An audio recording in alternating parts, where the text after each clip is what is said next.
Boys and girls, this is the Undisputed Era. Adam Cole, Kyle O'Reilly, Roderick Strong, and you're listening to Going In Raw, baby. Hey guys, this is Charlotte, and you're watching Going In Raw. Going In Raw. That sounds terrible. What's up? It's your girl, Sasha Banks, the legit boss, and you are watching Going In Raw. You like that? Hey, friendos, Steve here. And Lars. And welcome back to Going In Raw, the only pro wrestling podcast you need to be listening to right here at youtube.com/Steve and Larson. And available wherever podcasts can be found. Be sure to hit that subscribe button and the notify bell next to it to make sure you always got your new Going In Raw notifications.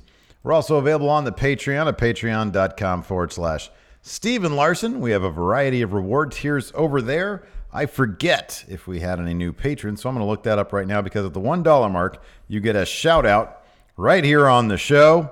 One new patron, Alex Dula. Thank you so much for your support. This is the last AEW show we'll be doing with a WWE intro, Larson. It seems like it's blasphemy at this point to do that. We have one terrific intro from an AEW member. And then we have another mainly silent AEW roster member who we have available a video of for us. So we're going to do that hopefully when TV shows off in about a month and a week or so. Yeah, roughly. October 4th. Yeah, less than that. Yeah, cool. Yeah. So AEW All Out in a nutshell, Larson. What do you think? It's all right. Has a couple of really good matches. Nothing bad. Nothing bad on the show. They have built up such an excitement for their product that it feels like anything less than what we got at like Double or Nothing. Yeah, it's a letdown. I think we're going to settle into what Yes, the norm obviously. is for them. Obviously. I think some of it was match placement. I think the perception of the show might be a lot better if that the Pac Omega match Was later in the show. was much later. Weird in the they show. put that on second. Then they followed up with the really fun triple threat match. And there's a bit of a lull between there. Where the matches weren't bad. Yeah. They just didn't have the oomph of the two matches that preceded it. Yeah. You know, and part of it is I think AEW really wants Dark Order to have a lot of heel heat. It's not there. Yeah. I get why they put them against best friends because everybody loves Chuck and Trent. That being said, heel heat just isn't there for Dark Order right now. Yeah, that's either going to be they're going to have to switch things up a little bit. Yeah. With that because you're right. I thought the Riho Shida match was really good. Yeah, it was really good. Shawn Spears versus Cody I thought was good. That was a solid match. Cody's become a pretty decent storyteller. Like he really plays to his strengths. Lucha Brothers versus Young Bucks was Pretty insane. It was an insane match, but I don't know, man. I don't want to see these guys get hurt. It seemed like I feel a couple there were moments several times where it seemed like someone really could have gotten hurt. But man, I don't want to seem like a freaking nervous Nelly. I think it was a really fun match. It was fun. And then then there was the main event, which was just sort of a physical. I mean, in Jericho's match is going to be slow, and that's kind of it. I mean, look, they had to put the title on Jericho, which I kind of want to talk to you about. Do you think Kenny given that Kenny lost, which is kind of shocking. Yeah, it was kind of surprising. Given that Kenny lost, and he probably would have lost against Moxley anyways. Having him, and they could have booked the feud different, the sequence of matches different perhaps, but having Kenny versus Jericho be for the title in the main event of this, I think probably would have been a better move. Yeah. Hangman, I never got the sense that he's the star that they need that could carry the title. And if you have two guys where you really don't know, because with Kenny, he could easily have been the first champion. Oh, yeah. Easily. Yeah. Like, he's the guy that WWE really wanted and would have given him like almost an immediate main event slot, probably. I mean, he main evented Tokyo Dome several times. Yeah, a couple times, yeah.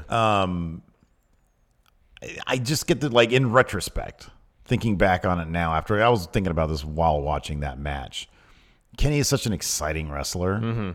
And given he has history with Jericho, I just think that probably would have been the way to go. Yeah. Because obviously, if Kenny's losing on this pay-per-view anyways, might as well have it be for the big Yeah, thing. you could have had their rematch, rather than having it double or nothing, have it here. Yeah. And then have Mox come out afterwards where Kenny's at his lowest point. Granted, I think they want to wait for Mox, have Pac come out and attack him afterwards or something, Yeah. That was a fantastic match. Yeah, though. it was awesome. But it was kind of like there was a little bit of like, why is this so early in the card? Yeah, There was a no. little bit of that. And I thought, given the finish, maybe they put it early in the card because people were like, oh, what the heck? Why did Kenny lose? Yeah. Just space things out for Yeah. stuff later on. Also announced during the show, next pay-per-view, Full Gear, happening November 9th. Yeah. Just a little bit more than a month after their TV debut. Did we get confirmation when this is, or I'm sorry, where this is?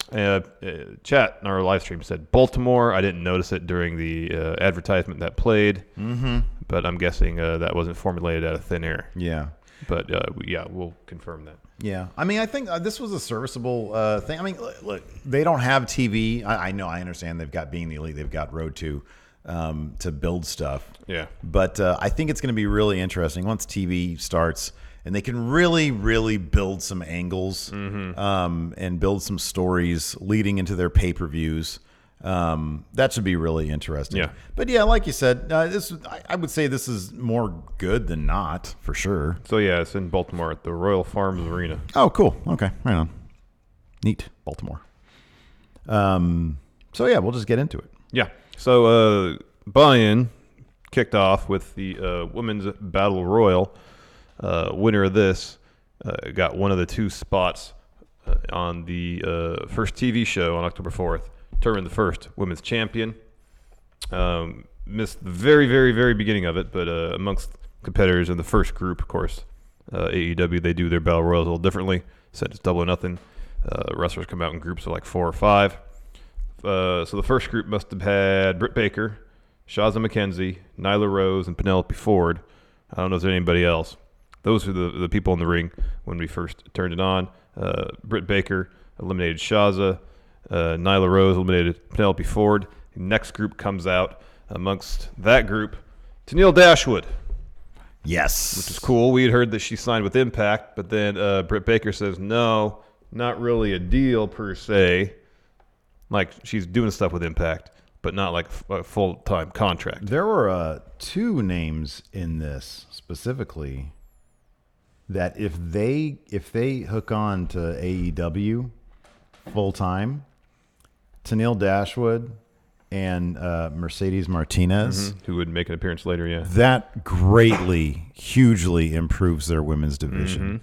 That adds so much to it if that's the case. I really would love to see that. Immediately, Britt Baker, who's ringside but not eliminated, goes after B. Priestley, based on what happened, I guess, at Fight for the Fallen. They start brawling around ringside. Oh, Ivelisse is in this group as well. Another name that would be terrific for AEW. And Awesome Kong. yeah. All in that second group. So Kong eliminates Tenille and Ivelisse. Next group comes out. Amongst them is Nicole Savoy, That's awesome. She's Yeah. terrific. a mainstay for a long time up here in NorCal. Another name that would be fantastic in AEW. And at one point, Kong Irish whips her to the ropes, and Nicole suicide dive hits a bunch of women that were brawling ringside. Britt was there, B. Priestley was there, a few others.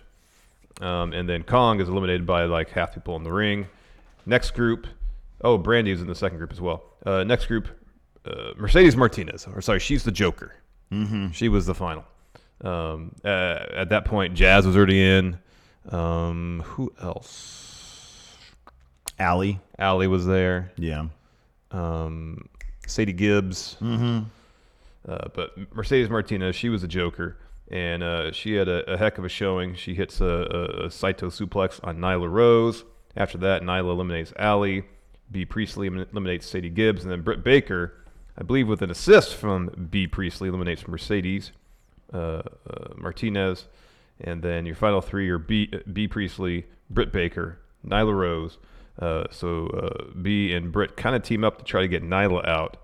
Nyla's on the apron, and both B and Britt go after her. Nyla does like a cartwheel kick to both of them while she's on the apron to avoid elimination. And then Britt eventually eliminates B with a forearm. And then B Priestley grabs on to Britt Baker's arm. Helps Nyla Rose eliminate Britt. Nyla wins the Battle Royal. She gets a shot at the title against the winner of a match later on. Yes, correct. Next, Private Party versus Angelico. And Helico. On Helico. And Jack Evans. Hack Evans. Yeah, this was a fun match. Great to see Private Party getting a bit of a push. This is first match I've seen with Private Party. Oh, you didn't see the one? I didn't see Fyter Fest. That was a fun match at Triple Threat they were in. I remember them having a match at Fight for the Fallen. Maybe they didn't. Yeah, maybe they didn't. The match they had at Fyter Fest was really fun. Oh, yeah? It's Triple Threat one, yeah. This is a lot of fun, man. I like this. A lot of cool moves. A lot of, I mean, there's still a little bit of like green there, obviously. Yeah, they're both really young. Here's the thing. They're doing very ambitious things in the ring, so there will be botches. But and they're young and they have a massive spotlight on them. Yep. So yeah, you give them some leeway. Yep. They're a terrific team, though. This Yeah. was so much fun, and I mean the pairing of Angelico and Jack Evans obviously is a lot of fun as well. So there was just a lot of really crazy fun spots athletic, here. high flying Yeah, stuff. exactly. Towards the end, Marcus Quinn hits a shooting star press, got massive air on it too. But he's not the legal man. Isaiah Cassidy is, so he goes down to the ringside area where Cassidy is, brings him back in the ring to make the pin. By that point, Jack Evans come to enough to kick out. And then there was like a top rope reverse Rana spot on Jack Evans by Marcus Quinn.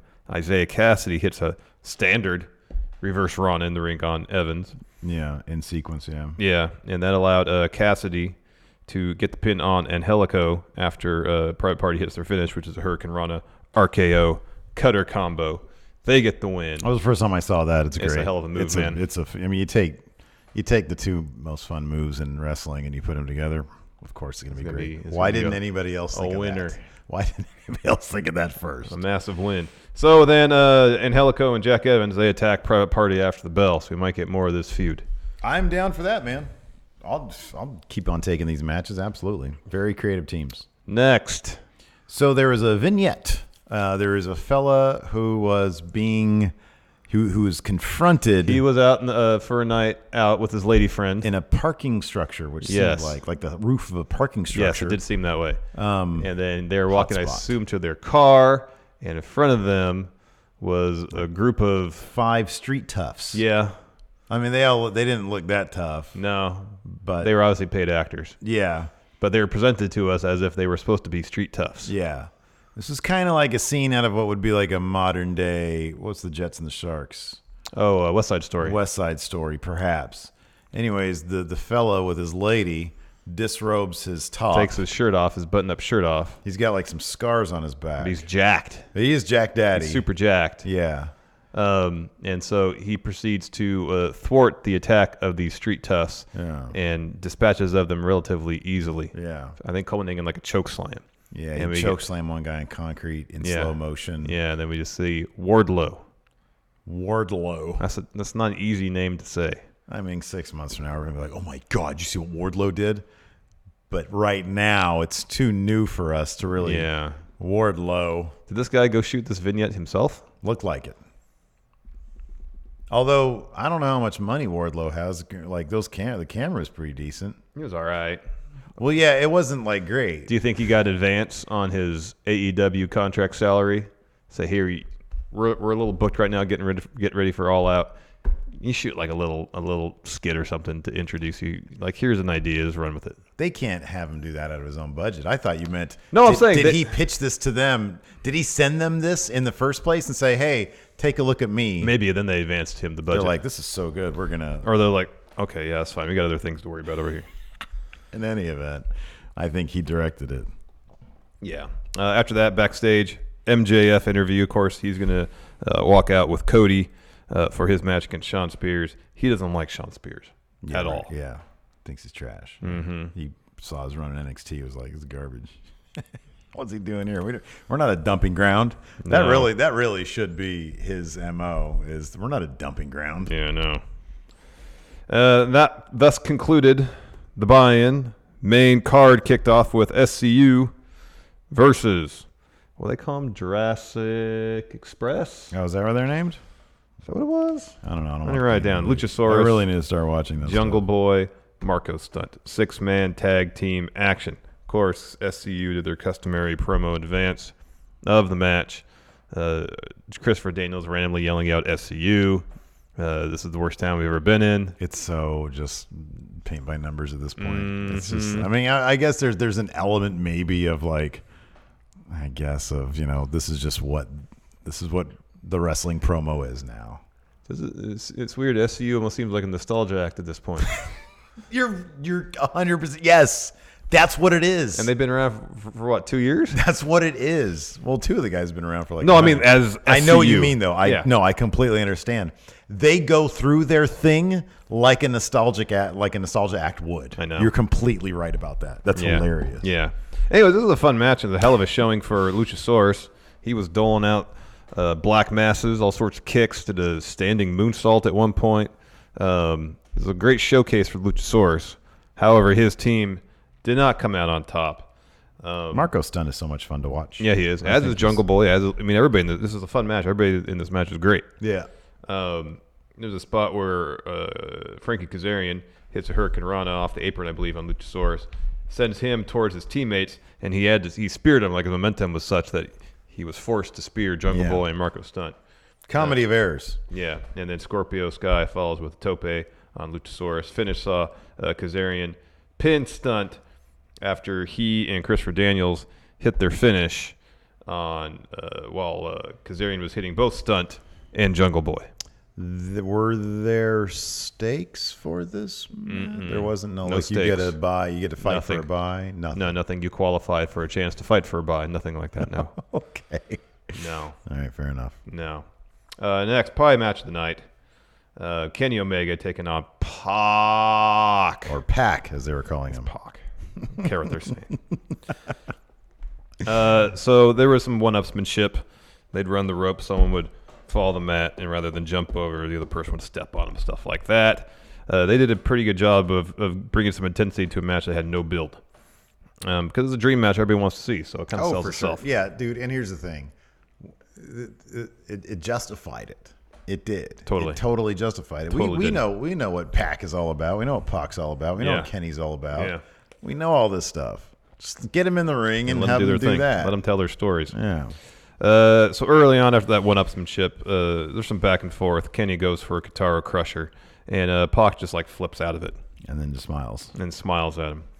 A little more back and forth. Kenny sends Pac to the floor, goes for a Pescado. Pac just kicks him. And then he tosses Kenny into the barricade, drops him face first on the apron, and just starts throwing him around ringside a bunch. Back in the ring, Kenny drop kicks Pac off the apron, follows with a tope. Ankles crash into the guardrail. That always freaks me. I saw TKO Ryan. Yeah. Oh, boy. We're back in the ring. Kenny does the you can't escape thing. What? Just thinking, because I remember seeing TKO. Yeah, Ryan. yeah, and his legs bend around the guardrail. Yeah, no. So back in the ring, Kenny does the you can't escape thing, misses the moonsault. Pac goes to the second rope, goes for a moonsault of his own. Kenny catches him. Pac reverses into a tornado DDT. Eventually, Kenny's ringside. Pac goes to the top, hits the moonsault. After Kenny slides out of the ring because Pac was on the top rope, he's gonna go for a red arrow. Kenny gets out. Pac just like pivots 45 degrees, hit a moonsault. His ankles hit the guardrail. Back in the ring, Pac hits a 450. Kenny kicks out. And this next bit was great. Kenny's going for a V trigger. Pac grabs the ref, puts him in the way. And then Pac tries for a springboard drop kick. Kenny counters with a drop kick of his own. And then from that point on, it was Kenny hit, drop kick, go for one-winged angel. So he hits, go for V trigger, hits a V trigger, go for one-winged angel. I might have just said that. He tries it once, Pac fights it off. Kenny transitioned to German suplex, the high angle one, gets a 2. Pac eventually hits a snap German suplex, then a deadlift one. He gets a 2. Kenny then gets the upper hand, hits a dragon suplex, follows with V trigger, gets a 2. Goes for another V trigger. Pac catches it, goes for a step up Enziguri. Kenny evades. He eventually hits a V trigger, then another one. Goes for the one-winged angel. Pac escapes. counters with Brutalizer, what they're calling this finish now, not the rings of stand, but like a standing variety. Yeah, it's really cool. Yeah. And then Kenny passes out. Ref calls for the bell. Yeah. Pac wins in kind of a shocking end to the match. There's one moment where that was a little bit botched with Hurricane Rana from Pac to Kenny.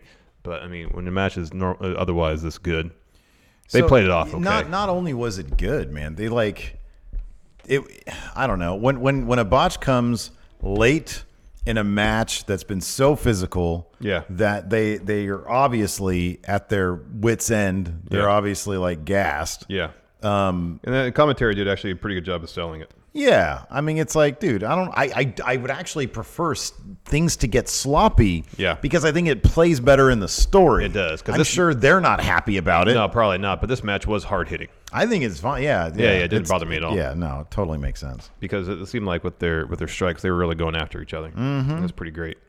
But yeah, you know, where does this leave Kenny now? I think he's 1-2. And we noticed this time, were you about to say? Yeah, they have records on their lower thirds, win-loss records. So I think right now Kenny's 1-2. Do you think that's going to be one of those things where like 2 years from now we're going to be like, hey, remember when they used to do win-loss records? I think so. Like, I wonder how long that's actually going to last. Because I brought up a point during the stream. Here's the thing. If somebody sticks with the company, if they stay with the company for an extended amount of time, and let's say they, pay their dues, which oftentimes means lose a lot. Yeah. And then they want to give this person a push. If their record is like terrible, if it's like 8-38, that's not going to look good to somebody who, oh man, they're on a hot streak. Now they're 12-38. Yeah. It's not going to. So I don't know how long they're going to do. Yeah, I don't know how long they're going to do. It's going to get kind of silly.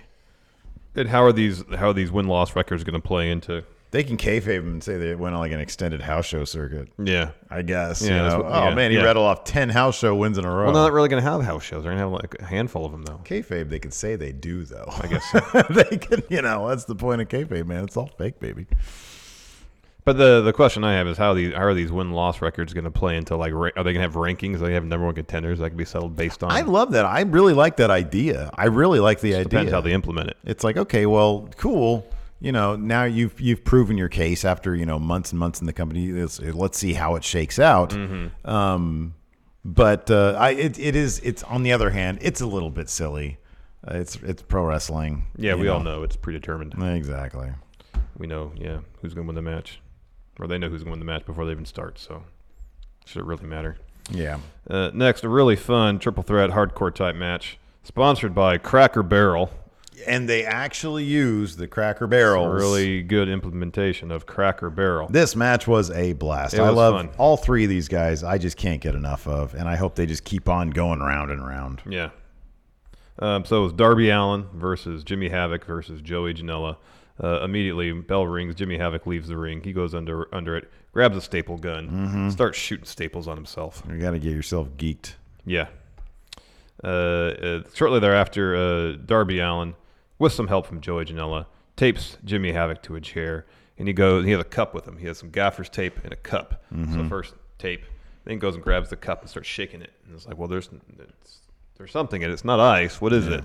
He pours into his hands a thing of thumbtacks. Yeah. And so he shoves thumbtacks in Jimmy Havoc's mouth, tapes it shut. And then that's all done. Joey decides, all right, I'm done helping you out, Darby. Super kick. He turns on Darby, super kick. Yeah. So there's some brawling back and forth between Darby and Joey Janela. And then Darby hits like a somersault senton off the top rope onto Jimmy Havoc, who's still in the chair. Yeah. Oh, God. That's pretty crazy. Then Joey Janela drops Darby Allin with an Emerald Flosion on the apron. Ow. Yeah. Oh, Darby Allin took some sick bumps in this That's match. just his thing, man. And then Jimmy Havoc gets the staple gun, and he gets this laminated AEW, it's a piece of paper with the AEW logo printed on it, laminated. And so he starts giving Joey Janela paper cuts between his fingers. Yeah. He did one on right there. mouth right here. Yeah. Uses a staple gun on him. And then Joey drops Jimmy with a brain buster onto a chair. And then Darby Allin's getting up from the other move on the outside. So he's on the apron, and Janela hits the sunset flip powerbomb over the top rope onto Darby Allin through a table that's been propped up ringside. Yeah. It was pretty crazy. That was great. And then Janela's back. He and Havoc are going at it some more. Janela goes for a moonsault. Jimmy Havoc gets out of the way, so Janela hits a moonsault onto nothing. Yeah. Like, just jumps off the top rope to the floor, lands on his feet, and just falls on his butt. Yeah, pretty much. Pretty much. Jimmy goes up the ramp. Oh, he gets the Cracker Barrel that's there ringside with a tray of biscuits atop it. Mm-hmm. Looks delicious. Mm-hmm, it certainly does. While he's doing that, Darby Allin goes in the ring, gets a skateboard. On the other side of it is thumbtacks. Yeesh. And so Jimmy punches it, and Darby jumps on Joey's back. Thumbtacks slide down, goes for the pin. Jimmy Havoc pulls him out of the ring. And then Darby sets Jimmy up on the ring steps. Goes and gets one of the Cracker Barrels. Puts it behind his back, goes up to the top, and does his coffin drop. But Jimmy gets out of the way. Yeah. So he just crashes through the Cracker Barrel onto the ring steps. How does that kid take the punishment, man? It's way too much. I don't know. It looks terrific, but at some point, I mean, he's young. Yeah. He'll have to change things up. Yeah, a he little will. bit. Yeah, he will. He's going to change things up a lot. I wonder if guys these days are sort of looking at Ospreay as the blueprint. You know, it's like go crazy until you're around 26 or so. Yeah, 27, until you're mid-20s, you know? and you got to dial it back. And you got to dial it back a bit, but make a big name for yourself doing crazy stuff, and then you can figure out the rest later. Yeah, I guess so. Yeah. And so it's just up to Jimmy and Joey. Jimmy hits a superplex on Joey, sending his foot through the Cracker Barrel, and then follows it with his Rainmaker. Yeah. Through the Cracker Barrel. Yeah. Pins Joey to get the win. Yes. Really fun match. It's good to see Jimmy Havoc picking up a W. What's going on there? Out of focus? Don't know. Like I look like I'm in focus, but for some reason you look like you're out of focus. I don't know, man. Kind of too late to worry about now, A huh? little bit. Let's just proceed. Let's proceed next.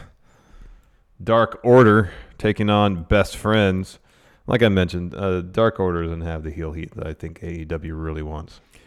I think a lot of it, one thing that WWE does exceedingly well is presentation. Yeah. And Dark Order looks like cheesy cosplayers where they have like cheesy like purple cloth. It screams indie wrestler.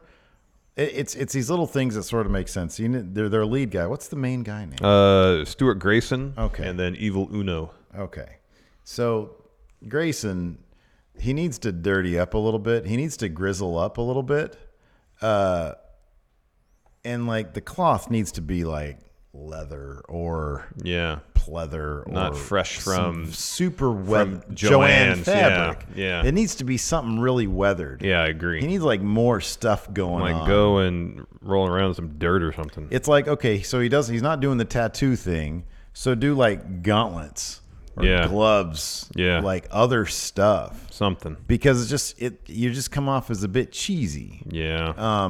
And then when they make their ring entrance, turn off the house lights That's and give the them like a major red thing. spotlight or something cool. Yeah. Because they just look like some cheesy They dudes. got the creepers with them. That's their minions, their masked minions. And they come down the ring with them. But the house lights are all up. Yeah. Turn the house lights down. Yeah. Make it creepy. Super creepy. It doesn't really seem that creepy anymore. Oh, it doesn't. No. But in any event, like the match was fine. Yeah, it was a fine like match. I just don't think the crowd just didn't really seem into it after the two matches that preceded it, Yeah. And that's kind of also an issue is how they ordered the show. Mm-hmm. So towards the end, Chuck hits his awful waffle. He's not a legal man though. Trent is. He's slow to make the cover, and then Evil Uno pulls him off the pin. Sorry. And the Creepers, they go after Chuck, and then Dark Order wins with their finish, like the gory bomb type deal. Yeah. Neck breaker, I think, is what it is. Yeah. Something like that. Anyways, so the Creepers, they pick up Trent to carry him up the ramp. House lights go down. House lights come back up. Who's standing in the ring, Steve? Freshly squeezed Orange Cassidy. Yeah, so with hands in pockets, he hits a suicide dive on the Creepers and gets back in the ring. Kip up. Best Friend joined him in there. Group hug. Yeah. So they've said that he's sort of an official new best friend. They said he's training partners with Chuck. Yeah. So now the best friends are a trio. faction, A trio. So I wonder if they're going to introduce trio. I mean, they seem to be. You got SCU, you got the Luchasaurus guys. Yeah. You've got These three now. Best friends. I mean, all you need is like... You have Dark Order with extra minion. With extra gimp guy, yeah. Yeah, Lucha Brothers, Laredo Kid. True. But they've already said they're doing tag team championships. I don't know if they do trios and tag team titles. But you never know. Yeah, I don't know. I mean, look, they've got Miralax, or X-Lax. I don't know. I mean, I think that like they're signing I'm not saying a bunch of people, but I don't know. They could. They could. I mean, think about it the other way. What is SCU, Best Friends? Well, those are, I guess, the only two trios at this point, huh? They'd have to like get a couple more. Yeah. So I don't know. Like, are they going to be going for the tag titles also? They're a trio. Yeah, I don't know. Going to be doing? I don't know. Well, one member, I guess with SCU, their one member can go out and do single stuff. Should be Scorpio Sky. They should do that. I know, but I don't know. The fact that they created a 3-man faction makes me think maybe they're going to have also a trios title. It could be, or maybe they just have Orange Cassidy join Best Friends to kind of equalize the creepers a bit. It could be for this specific purpose. Yeah. It could be. Next, women's match. Winner of this gets Strong Hearts. Yeah. And you've got you've got the Luchasaurus guys, Strong Hearts. Yeah, you might have. It's possible. You might have trios division. It's also possible. Another women's match. This one determined Nyla Rose's opponent at the first TV taping. Keep talking. I'm going to put us in focus. All right, very well. Hikaru Shida versus Riho. Early on, Shida works over Riho's back, and then Riho eventually makes a comeback with the Hurricane Rana. There's some back and forth. Riho goes for a 619 on Shida. She catches it, puts her in a stretch muffler for a bit. Eventually, Riho reverses into a roll-up.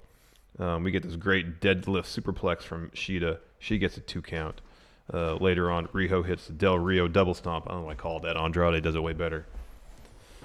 Double stomp, Andrade style from Riho. Seems like Riho has the upper hand. Shida hits a backbreaker. Again, she's been working Riho's back over pretty good. Only gets a 2 count.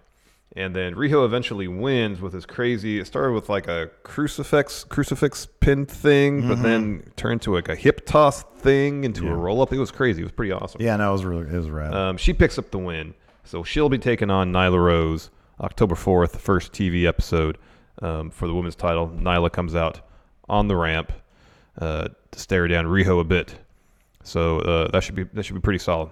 I kind of feel like this match, this and the Dark Order match should have been flipped in placement, because I do feel like the Dark Order thing kind of killed the crowd a little bit. And this match, I think, deserved a bit better of a placement. Yeah, it did. Because it was really good. If you I feel like if you have the SCU, Luchasaurus, Jungle Boy, Marco Stunt match, that's a good opener. And then I almost feel like you do that.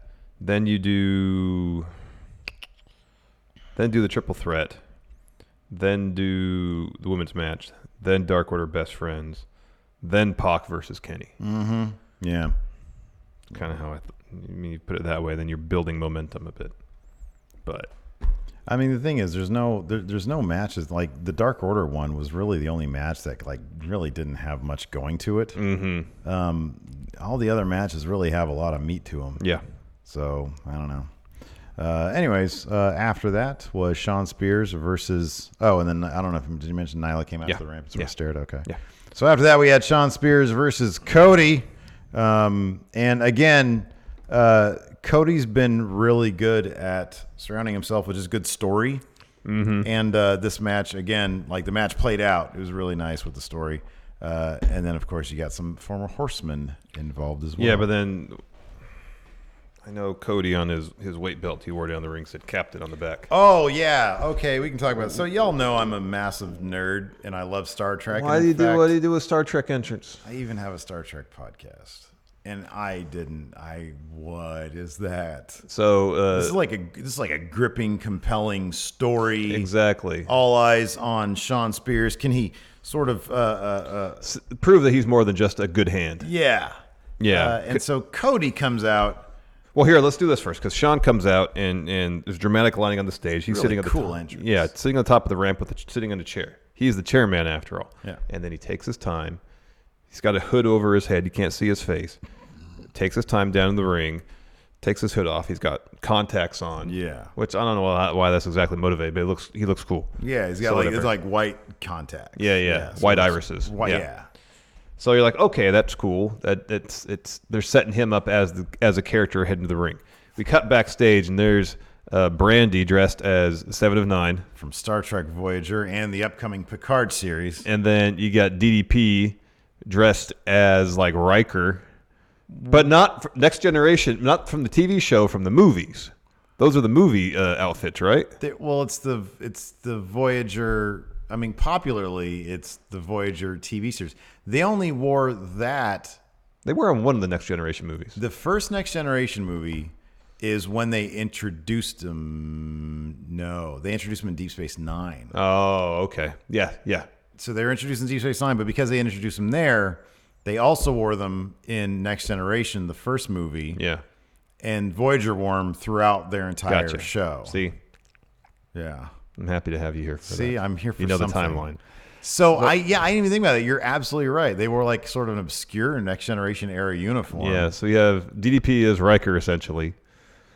So he's Or got just command. he's got the maroon shoulders. So Yeah, right. And then he's flanked by MJF, who's in jeans. At least DDP looked like he had black pants that matched the top. So he's in full uniform. MJF is like in jeans or something. And then he has an engineer's Correct. gear on. Yes. So the mustard Like yellow shoulders. Geordi or Data. Yeah. Yeah. And then Cody makes his entrance up through the ramp. And so he's got his ring gear on, and then he's got like the Star Trek shirt with the sleeves cut off. Yeah. And instead of having the communicators, it's like upside down his new Nightmare Family logo. Yeah. It's pretty cheesy. I don't get how it fits into the story being told There between is- Shawn Spears and Cody. No way they can justify in kayfabe MJF agreeing to do this shit. Like he put a scarf on over the top. Right. That's the only way that they made him still MJF. He's like, dude, what? You nerd? He should have hit Cody with a chair during that match just for that. I agree. You make me wear this Star It Trek would have made nerd perfect stuff? sense for him to turn on Cody at that It point. totally would have. You want to go to Vegas for the big Star Trek convention? Get out of here with Yeah, that. you I want to go hate to the Star Hilton Wars. for that Star Trek exhibit they used to have? You want to go on the Star Trek cruise? No. No. Good match. Engage, heel turn. So they come down the ring, and Earl Hebner's the ref, and Earl says, well, Cody gets one person in his corner. So MJF's like, it's going to be me. Yeah. So DDP and Brandy, they go backstage. MJF, And Pharaoh. yes, Pharaoh comes down. He wasn't dressed as a Starfleet. No. I don't know if they allow dogs in Starfleet. Well, Data had a cat. Oh, So I mean, pets like- were allowed. no, I meant it'd be an in officer? Starfleet. Yeah, probably not. Unless they get like super smart in the future. They get some sort of augmentation so they can communicate with Roar. Bark. Bark. Bark. And then the little box right here. Engage. Yeah. Good boy. Intruder alert. Don't pet me. Don't I'm your patronize captain. me, human. I'm your captain. Yeah. Bell rings. Cody hits the suicide dive on Shawn Spears immediately. He turns around, punches Tully Blanchard because Tully Blanchard's down there with Shawn Spears. So they're brawling back and forth. Eventually, Earl was like hapless this entire match, basically. Earl was classic Earl. He was pushing people around because Shawn Spears at one point is like, "Hey, you're not me." And then, You're not me. And then Earl said, "Get out of here. Get out of my face. Do you Ty, want some I mean quality Shawn. merchandise? It's out in my car." Yeah. So they're all brawling ringside. Shawn Spears, Tully's holding on to Cody. Shawn Spears goes low while Earl's not paying attention. Hits him right in the front area. Has the upper hand for a while. Eventually, though, Cody gets the upper hand again. Hits like a Frankensteiner. That's a Hurricane Runner off the top rope. True. But tables turn. Shawn, he gets Cody's weight belt. This is when he gets in Earl's face, and Earl starts giving him the business back. And so Shawn's like, all right, drops the belt, backs up, and Tully, real sly-like, gives Shawn his belt. Yeah. And so Shawn Like a starts Sears men's belt. Yeah. using that belt on Cody, but Cody is seemingly unfazed. He hulks out. Yeah. And then he goes for a figure 4 on Shawn. But Shawn Spears reversed that thing immediately. Mm-hmm. As soon as Cody locked it in, not reverse. Has it scouted? Reverse Yeah, the I pressure. mean, he's got Tully right there. You saw Ric Flair do that for years. a million times. But Cody gets the ropes. They're brawling outside. Shawn Spears picks up Cody, hits a DVD on the concrete, corrugated steel. part of the ramp. He goes back in the ring expecting a count-out victory. Cody finds his way back in. Sean pulls down his knee pad, goes for his finish, like the Ushigoroshi type move. Cody escapes, hits Crossroad, goes for the pin. Tully gets up on the apron, distracts Earl, and MJF gets on the apron as well. He starts talking trash to Tully. Tully gets into the ring. No, he doesn't. He walks around so he's on the apron. He acts like he's about to get in the ring, and maybe that wasn't his mark or something. So he gets back out, walks around the ring post, and gets back in. MJF rips off his Star Trek shirt. Yeah. Gets in the ring, folds his scarf, throws it at Tully, and then eats a pump kick from Sean Spears. Mm-hmm. The ringside, Tully and MJF. Tully starts laying him to MJF, who comes down the ramp. Double A. Arn Anderson. The Enforcer. He comes down the ring, hits Sean Spears with a spine buster, and Tully just does this. Yeah.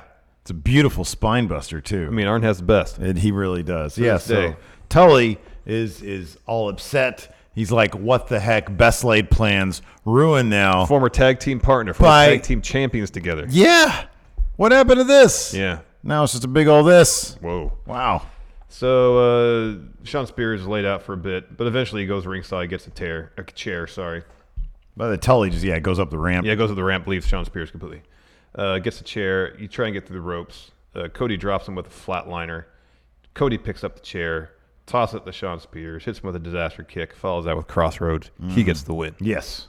Kind of surprising. I thought that if they want to establish Sean Spears as more than just another good hand, even if he had to cheat to win, he would have won this match. I agree. I was surprised that he lost this. However, I do.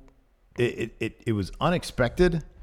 At the same time, Sean Spears is here to stay. Mm-hmm. And this was a really fun match. It was a good match, and it was a big spotlight match. Mm-hmm. And I think that alone is good enough to say, hey, this guy is not just a WWE dumping ground guy. Yeah. So I am surprised. I totally thought it. I don't think he needed to win this. I think he looks great. He's in great shape. Yeah. He's got the cool eyes going. He's got, hopefully, Tully still in his corner, but who knows at this point. Remains to be seen. They really have done a good job repackaging him and in introducing him to AEW. Yeah. So I thought I thought it was a success. Win or lose, I thought it was a success. Yes. Yeah. Next, for the AAA Tag Team Championships, Lucha Brothers versus Young Bucks in a ladder match. And oh, wow. My good, there were some kind of scary moments here, man. There was one, Nick Jackson falling through a table after like hitting his feet on the ropes. Yeah, he got his foot caught on the top rope. Yeah. There was a bunch of moments. I'll wait till you get to them. All right, so I'll hit some of the high spots. So early on, the Lucha Brothers, the spear the Young Bucks off the apron through a couple of tables that just happened to be set up ringside. Yeah. No one set them up except for the ring crew before the match started. Then more back and forth. There's this great bit where Matt Jackson hits a series of Northern Lights suplex, I believe on Rey Fenix, culminating in one into a ladder set up in the corner. Oh, one thing that people are probably going to ask about is what we thought about the Young Bucks' own masks. They had masks. Oh yeah, they had mascarisses as well for their entrances, and they did the competing Cero Mierda thing versus Cero Huevos, which of course is the euphemism for balls. Yeah, and they were pointing to their front area. Yeah. Cero Manscaped Huevos. Yes. It was all good stuff. It was great. Yeah, it was fun. It was fun. Yeah. There's this great bit where Pentagon Jr. and Matt Jackson were on a ladder, and Pentagon just hit a sling blade on Matt Jackson off the ladder. That was a cool looking sling blade. I'm not a huge fan of that move, but that was good. It was good. And then Phoenix hit a destroyer on, I think, Matt Jackson. Matt Jackson actually took quite a few lumps on this match. Hit a destroyer on him through a ladder. And then probably the craziest single spot of the night, Pentagon and Matt are on the ladder, brawling, and then Pentagon hits a destroyer on Matt off the top of a ladder through a table in the ring. Yeah. It was insane. That was awesome. Insane. More back and forth. Eventually, there's two ladders set up on opposite sides of the ring with tables underneath. Phoenix is on one with Matt Jackson below him. Nick is on the other with Pentagon below him. They're like talking trash to each other across the ring. And then they both get the top of the ladders and do double splashes, putting the respective partner through the table. We're back in the ring. Nick puts Pentagon Jr. in the sharpshooter. Matt comes in and puts the bottom rung of the ladder on the back of Pentagon's head, and then gets down and almost like in a bank statement or crossface type thing, starts cranking his head back. Ray Phoenix gets in the ring. He starts to climb the ladder. Nick lets go of the sharpshooter, meets him up there. It looks like it knocks him off. It looks like the Young Bucks are going to set up for a Meltzer driver off the ladder. Pentagon, though, super kicks Matt Jackson. And then Pentagon pushes the ladder over, and that's the spot where Nick gets his foot caught in the top rope and lands through a couple of tables that were set up. Well, he lands through one of them, but the other one that he didn't land how he's supposed to, looks like his face hit it. Yeah. It looks like he busted open his hand because his hand was bleeding afterwards. It was bleeding like immediately, Yeah. So we have Matt and Pentagon Jr. at the top of the ladder brawling. Matt rips off Pentagon Jr.'s mask. Pentagon falls to the mat. Phoenix gets in the ring. Matt kicks him. And then Penta, with one hand, the other one holding his hand over his face, pushes over the ladder. Matt kind of takes a nasty spill. I don't know what you call it, the little folding thing. So you have the ladder that's set up like this, and there's a piece of metal in between there that keeps it locked when it's open. Matt falls right on there, and it looked like it hurt. Pentagon goes, gets his mask back. There's a ladder that's kind of set up between the apron and the barricade. He puts Matt on there. Packed pile driver with a stomp off the top rope from Phoenix onto the ladder. Lucha Brothers get back in the ring, set up a ladder. They go up. They get the tag titles, retain their championships. Yeah. They're in there celebrating. A couple of masked dudes, one in a Bill Clinton mask, the other one in a Kennedy mask. JFK mask. Come in, push over the ladder. Nick Jackson's in there too. Gets in there too. He eats a neckbreaker powerbomb combo. These masked men take off their masks. Surprise, surprise. XLAX. XLAX. So, we're not entirely sure. Last I heard is that Impact owns the... Well, I read a few days ago that Impact owns the LAX name. Now, that was somewhat disputed in our chat, live stream chat. Someone seemed to think that Conan might own that name. Yeah. Regardless, it seems like Ortiz and Santana do not own that name. They did not say LAX once. They did refer to him as Ortiz and Santana. Yes. So yeah, that's awesome. That's great. Yes. Another great tag team. Exactly. Which kind of furthers my theory they're probably going to do trios also, now that I think about it. Because that's just, otherwise you got a lot of tag teams. Yeah, maybe. You got a lot of them. Well, the Young Bucks said they really want to have heavy emphasis on tag team wrestling. So And there you go. who knows? Maybe we'll have intercontinental tag titles. There you go. Mid-card tag titles. Wasn't there was mid-card tag titles back in the day? I think in NWA they had all sorts of U.S. tag titles and North stuff. American stuff like that. Yeah. Fun match. Things got pretty crazy at a few spots, but nonetheless, fun. I remember there was a list, I think WWE.com posted ages ago. It was titles you've never heard of that only existed for a moment. Like the Western States Heritage Champion and the Brass Knuckles Championship and stuff I think it was stuff, but that was in WWE. Oh, okay. Tag titles. I'm going to see if there's an intercontinental WWF tag titles. Yeah. Okay. I thought it was during 1991. Short-lived. Let's see here. This weird stuff. The only champions were Pero Aguayo and Gran Hamada. Title history. Yeah. Before we get to the main event, got some notes here, courtesy of Sean Ross Sapp. He's there covering the post-show scrums, media scrums. So this is what he's reporting so far via Twitter. Tony Khan saying that All Out will be in Chicago on Labor Day weekend every year, annual event. Cool. Apparently, Pac showed up and tossed a bottle of water at Hangman Page, so we might eventually still get that match. Okay. And then finally, Sean Ross Sapp asked Tony Khan about Kylie Ray's status. Apparently, she asked for her release and has been granted. Whoa. Wow. That's all interesting. courtesy of Sean Ross Sapp's Twitter. I don't know what that's all about. Yeah, I don't know. Because the story, didn't she go quiet on social media, or she deleted her social media or something like that? And even Meltzer, somebody asked Meltzer on Twitter just tonight, I think. Yeah, 4 hours ago. Do you have any knowledge on why Kylie Ray has been absent? And he just said it's being kept very quiet. So I don't know what that's all about. Interesting. Yeah.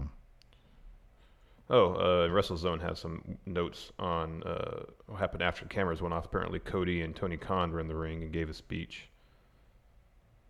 And that's when Tony said that he wants All Out to be in Chicago every year. I'm sorry, wait, what's that again? After the cameras went off, Cody and Tony Khan went to the ring and spoke to the crowd. Interesting.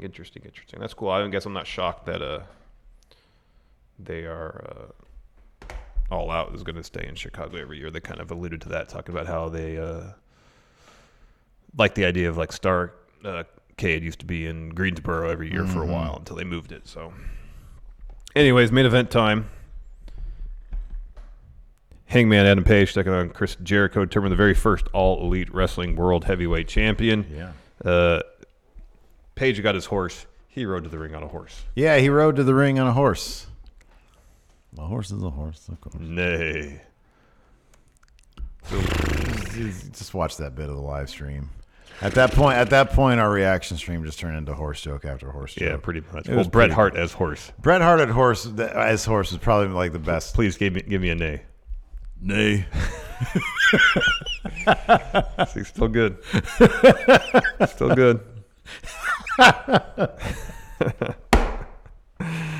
Oh man. Oh wow. So there's some decent. This is a physical, hard-hitting bout. Like Jericho, you can't expect. He's not the technical wrestler he used to be. He's a brawler now. It's all brawl. It's all brawling. So there's a lot of stuff ringside. There's this good bit where Jericho is going for his like springboard drop kick. He does. Page ducked it, so Jericho's on the floor. Page goes for the shooting star press he does off the apron, and Jericho counters with a code breaker. Yeah, that was cool. That was cool. That was neat. And Page beat the 10 count and get back in the ring. And Riley's is that he gets in the apron, and then Jericho knocks him off the apron into the barricade. And then he takes Page around to where Page's family is sitting, his parents and his wife. And rips off the cloth of the barricade and sticks his arm in there and starts working over his arm. Oof, yeah, rough. Bending it through there. Back in the ring, Jericho works the arm more, eventually puts Page in the walls of Jericho.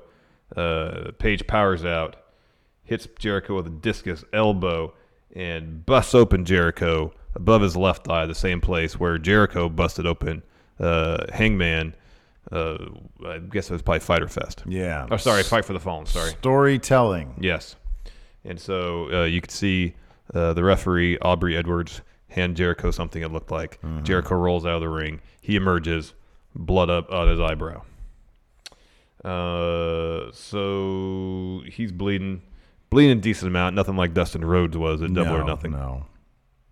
There's a spot where Page and Jericho are brawling up at the top rope. Page gets the upper hand, hits that swinging neck breaker off the top. Only gets a 2 count though. Jericho goes for that springboard drop kick again. This time he's a super kick from Page. And Page hits the buckshot lariat, goes for his finish. Jericho rolls through, goes for the wall, hits it. Page gets the ropes, though. We see another moonsault, this time from Page. He hits it off the top rope, onto the floor, back in the ring. He goes for buckshot lariat again. Jericho counters with a code breaker. Not enough to put Adam Page away. Yeah. Only a 2 count. Yeah. Page goes for a standing shooting star press again. Jericho gets his knees up. Jericho goes for another code breaker, but Adam Page catches him. Jericho tries to roll him up. Page escapes. He goes for a finish again, or he hits his finish. Deadeye.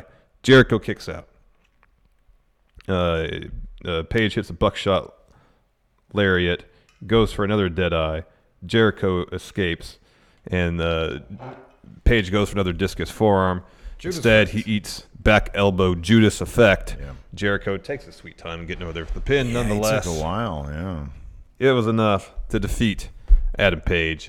Jericho is your first That All Elite Judas Wrestling effect champion. Is, oh boy, booked pretty strong. Yeah. That's a strong move.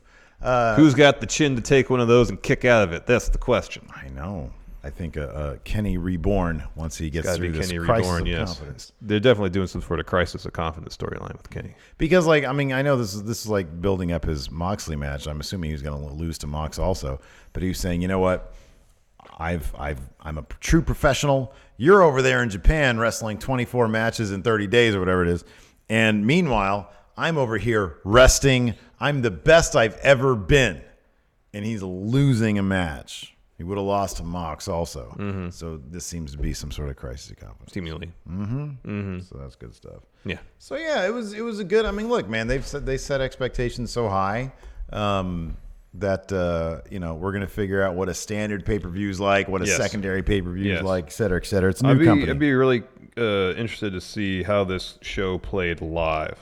Sure, yeah. To those it was a who good were there crowd. I was in kind of attendance, shocked yeah. that they were giving Neville a 205 chant. Yeah, that was interesting. That was oddball, kind of. Man, I love Pac. I would never hit him with that. No, hell no. Yeah. Pac is Besides, amazing. on top of that, I don't use the term 205 disparagingly. Nor man. do I, We don't man. do It's that. a great show. It's some great programming. It's a terrific show. Anyways, I want to say thanks to everybody for tuning into the live reaction thank stream. thank you very, very, very much. Can't talk right now. Thanks for checking the show out. Neither can I. Anyways, we'll be back on Monday live. Thank you so much. Till next time, we'll talk to you later. Bye.